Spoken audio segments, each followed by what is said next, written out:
La quarta domenica di Quaresima, al centro del percorso dei 40 giorni, è, secondo l'antica tradizione romana, chiamata Domenica Letare, dalla prima parola dell'antifona d'ingresso, in italiano: rallegrati, Gerusalemme, e voi tutti che l'amate, riunitevi, esultate e gioite. È la domenica della gioia nel cuore del tempo penitenziale e mette in evidenza come la conversione, l'adesione alla misericordia del Signore porti ad essere contenti, migliori la qualità della nostra vita. Il Vangelo secondo Luca ci propone la famosa parabola del padre e dei due figli. Uno che abbandona la casa per farsi una vita indipendente, ma poi, fallito e ridotto in miseria, decide di tornare a casa. Vorrebbe fare il servo, non più il figlio. E il padre lo accoglie. È la grande icona del padre misericordioso che abbraccia il figlio peccatore che torna a casa e propone un rivestimento simbolico, gli dà la stola prima, l'abito della santità originale, l'anello sponsale, i calzari ai piedi.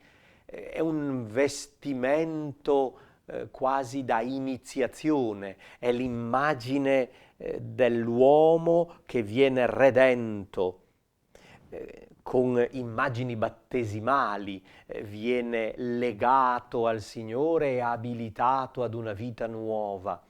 Viene fatto il grande sacrificio del vitello grasso per accogliere questo figlio peccatore. L'altro figlio, quello maggiore, è sempre rimasto a casa, ma scontento di stare a casa, ha una mentalità da servo e si lamenta con suo padre dicendogli: io ti servo da tanti anni e non mi hai mai dato un capretto. Di fatto nessuno dei due è figlio, sono due servi. Trattami come uno dei tuoi servi, io ti servo da tanti anni. E non sono poi così esempi né l'uno né l'altro, perché l'obiettivo che hanno è mangiare. Trattami come un servo, ma dammi da mangiare. Non mi hai mai dato da mangiare un capretto per i miei amici. Il padre propone una mentalità nuova a entrambi. Sono due figure religiose, quelle dei due figli.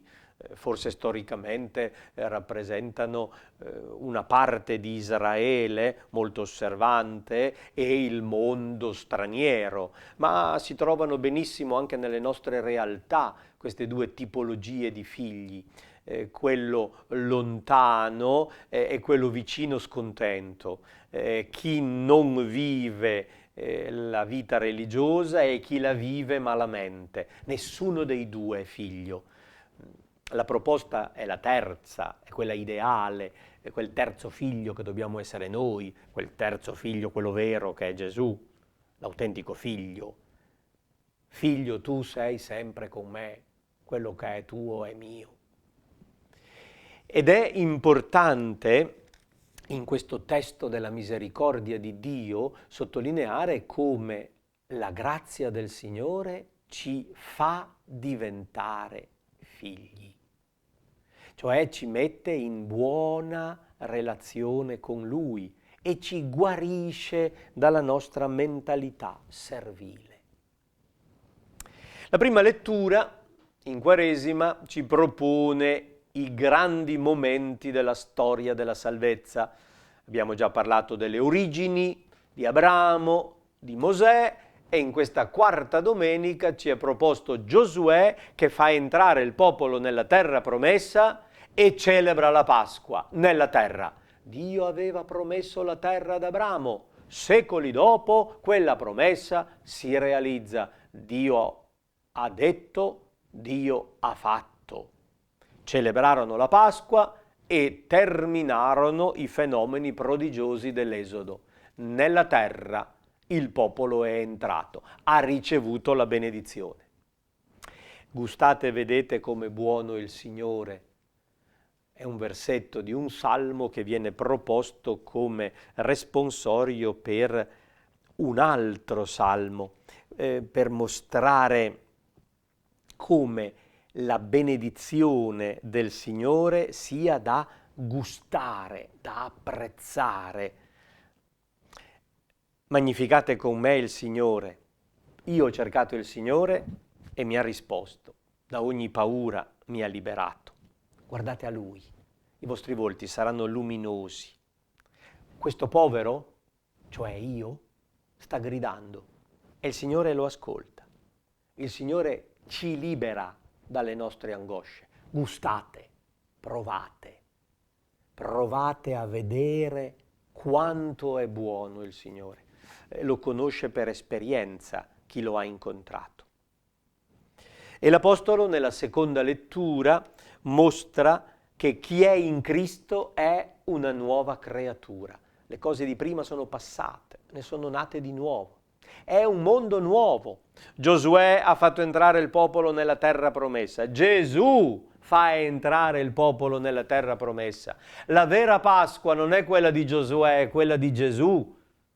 La promessa si realizza quando Gesù toglie le cose di prima e ne fa nascere di nuove, cioè la riconciliazione con Dio.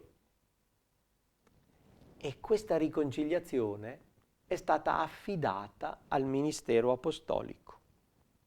Dio ci ha riconciliati con sé mediante Cristo e ha affidato agli apostoli il ministero della riconciliazione. Dio non ha imputato agli uomini le loro colpe, cioè non gliel'ha fatta pagare, ma è intervenuto con una grande misericordia. Gli apostoli sono i messaggeri di questa misericordia, fungono da ambasciatori. È come se attraverso gli apostoli Dio stesso esortasse. E allora Paolo dice alla gente di Corinto, e lo dice a noi, vi supplico, in nome di Cristo, lasciatevi riconciliare. E non si può fare autentica riconciliazione se uno non vuole. Dio vuole. E tu vuoi riconciliarti con Lui? Dio ti offre la sua misericordia, ma tu la vuoi accettare? Gesù, che è l'unico che non ha conosciuto peccato, è stato trattato proprio da peccato in nostro favore, perché grazie a Lui noi potessimo diventare giustizia di Dio. Noi, la nostra vita può diventare giustizia, cioè prova, attestazione di questa nuova esistenza, di questa nuova relazione con Dio. Per grazia siamo stati salvati, possiamo essere salvati. La misericordia di Dio può realizzarsi nella nostra vita. Gustate, provate, fate l'esperienza e accorgerete che è davvero efficace. Questa misericordia di Dio fa diventare figli. Provate ad accoglierla.